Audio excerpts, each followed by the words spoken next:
হরে কৃষ্ণ হরে কৃষ্ণ হরে কৃষ্ণ, রাধে রাধে। নমস্কার বন্ধুরা, my dream চ্যানেলে আপনাদের সকলকে স্বাগত জানাই।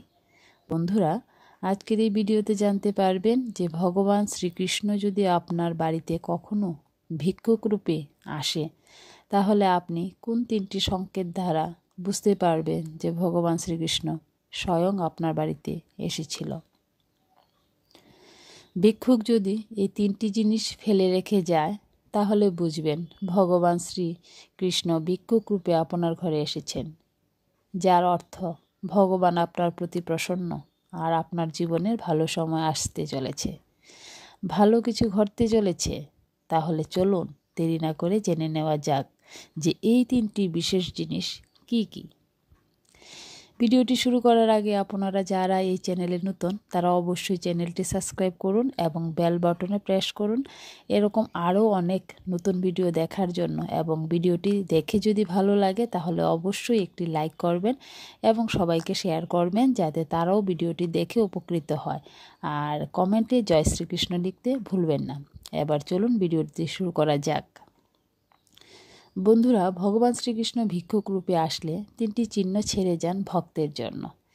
এই চিহ্নের মাধ্যমে ভক্তকে বুঝিয়ে দিতে চান যে তিনি সর্বদা তার সঙ্গে আছেন।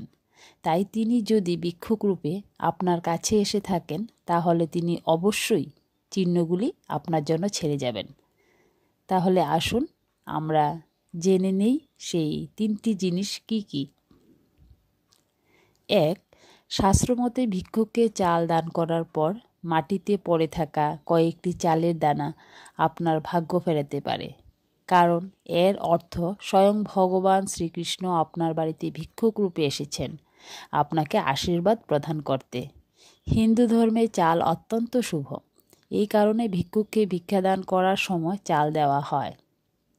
ভগবান শ্রীকৃষ্ণ যখন তার কোনো ভক্তের উপর অত্যন্ত সন্তুষ্ট হন, তখন তাকে অনেক রূপে দর্শন দান করেন। বিভিন্ন পুরাণে এর উল্লেখ রয়েছে। যদি আপনার দুয়ারে কখনো কোনো ভিক্ষুক এসে দানের চাল নেওয়ার সময় কয়েক দানা চাল ফেলে দিয়ে থাকে, তাহলে বুঝে নেবেন আপনার শুভ সময় আসতে চলেছে। ভগবান শ্রীকৃষ্ণের আশীর্বাদে আপনার জীবনে সকল সমস্যার সমাধান হতে চলেছে। কিন্তু পরম করুণাময় ভগবান কখন কাকে দর্শন দেবেন আমরা জানি না, তা কেবল লীলা বিহারীরাই জানেন। তাই আপনার দুয়ারে আসা ভিক্ষুককে কখনোই ফিরিয়ে দেবেন না, এতে পরিবারের অমঙ্গল হবে, পরিবারে অর্থ সংকট দেখা দেবে। মাতা অন্নপূর্ণার আশীর্বাদ সদা তাদের উপরে থাকে যারা ক্ষুধার্ত ভিক্ষুককে চাল দান করেন।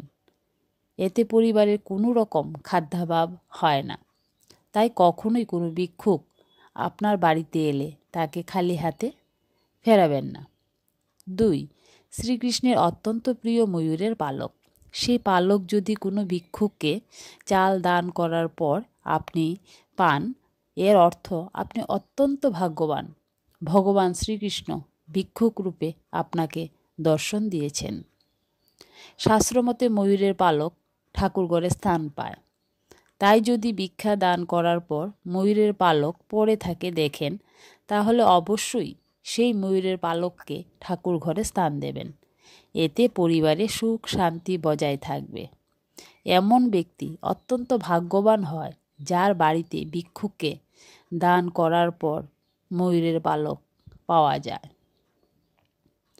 শাস্ত্রে তাদের ভগবানের অত্যন্ত প্রিয় ভক্ত বলা হয়েছে। এমন ব্যক্তির জীবনে সকল মনস্কামনা ভগবান শ্রীকৃষ্ণের আশীর্বাদে পূর্ণ হয়। 3. আপনি যদি অনেক দিন ধরে দুঃখে কষ্টে ভুগতে থাকেন আর হঠাৎ করে আপনার বাড়িতে কোনো ভিক্ষুক আসে যাকে চাল দান করার পর আপনি সুগন্ধ অনুভব করেন, তাহলে বুঝে নেবেন যে আপনার ঘুমন্ত ভাগ্য এবার জাগতে চলেছে, আপনার জীবনে শুভ পরিবর্তন আসতে চলেছে। কারণ আপনার ঘরে সকল কারণের কারণ পরম করুণাময় শ্রীকৃষ্ণ বিরাজমান হয়েছে। তিনি আপনার ভক্তিতে সন্তুষ্ট হয়ে ভিক্ষুক রূপে দর্শন দিয়েছেন, যে কারণে আপনার ভাগ্য এবার পরিবর্তন হতে চলেছে।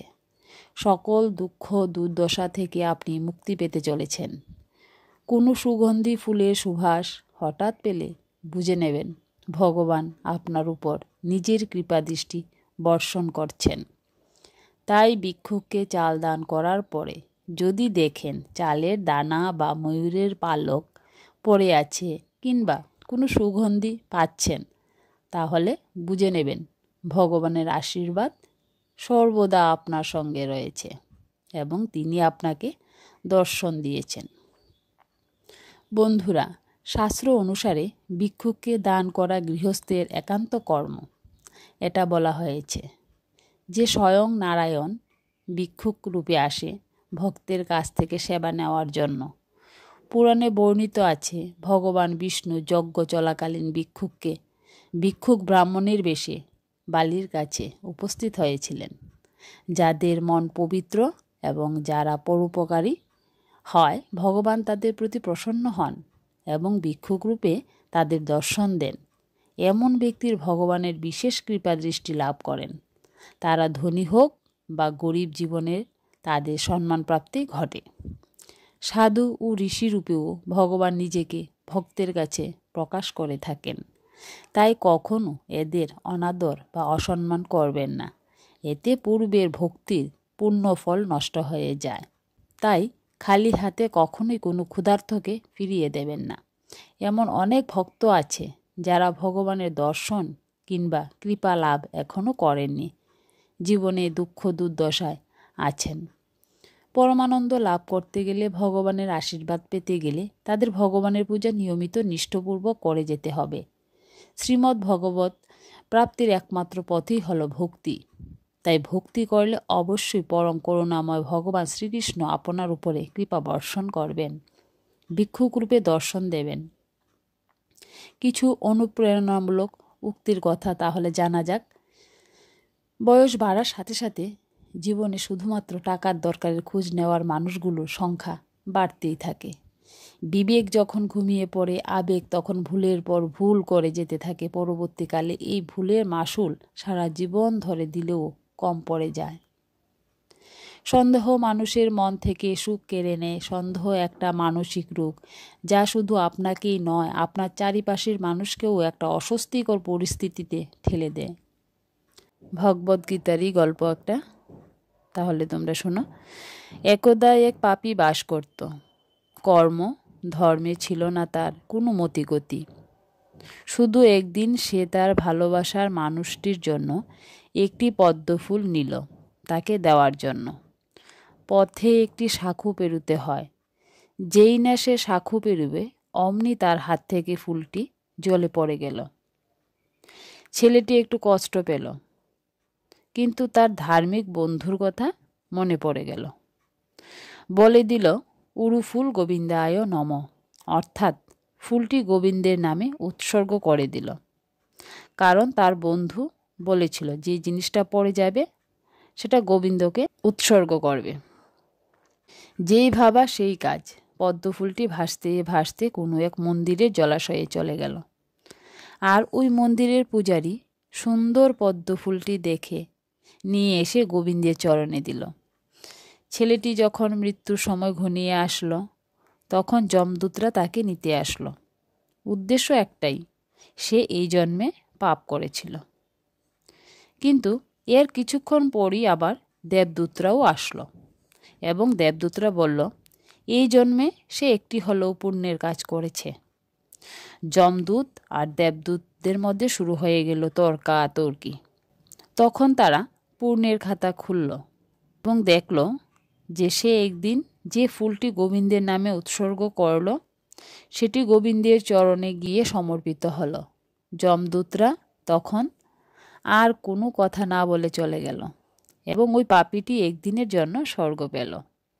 স্বর্গে গিয়ে সে তো অবাক। হাজার হাজার ফুলের স্বর্গ সমারোহ, হাসি আনন্দে সে মাততে থাকল। কিছুক্ষণ পর স্বর্গদূতরা এসে বলল, আপনি আর 10 মিনিট থাকতে পারবেন। তার মাথায় একটি বুদ্ধি খেলে গেল। সে স্বর্গে সমস্ত ফুল ছিঁড়ে গোবিন্দায় নম বলে গোবিন্দের চরণে দিল। স্বর্গে সবাই তো অবাক, কিন্তু সে নাছুর বান্দা, যতই ফুল দিচ্ছে ততই তার স্বর্গে থাকার দিনটা আরও বেড়ে যাচ্ছে। আর একের পর একদিন করে তার স্বর্গে থাকার দিন বেড়ে যেতে লাগলো এবং তার আর পূর্ণজন্ম হলো না। তো এখান থেকে আমরা কি শিখলাম? এখান থেকে শিখলাম আমরা যদি প্রতিদিন গোবিন্দায় নম বলে একটি ফুল গোবিন্দের চরণে দিই, তাহলে আমাদের যমদূত নিতে পারবে না, আমরাও হব স্বর্গের বাসিন্দা। হরে কৃষ্ণ হরে কৃষ্ণ, কৃষ্ণ কৃষ্ণ হরে হরে, হরে রাম রাম রাম হরে হরে। তো বন্ধুরা, তোমাদের আমার গল্পগুলি যদি ভালো লাগে তো অবশ্যই একটা কমেন্টস করবে। কমেন্টস করলে আমি একটু উৎসাহ পাবো এবং নিজেকে একটু উন্নত করতে পারবো। তো অবশ্যই তোমাদের একটা কমেন্টস আশা করছি। তোমরা অনেকেই গল্পটা শোনো বা দেখো, কিন্তু কেউই কমেন্টস করো না। তো প্লিজ তোমরা একটা কমেন্টস করো, আমি তোমাদের কমেন্টসের আশায় রইলাম। কারণ তোমাদের এগুলি ভালো লাগছে কি লাগছে না আমি ঠিক বুঝতে পারছি না। তো অবশ্যই তোমরা কমেন্টসের মাধ্যমে আমাকে জানিয়ে দিও কিভাবে করলে তোমাদের আরও ভালো লাগবে। তো শুভরাত্রি বন্ধুরা। হরে কৃষ্ণ হরে কৃষ্ণ, হরে রাম রাম রাম হরে হরে।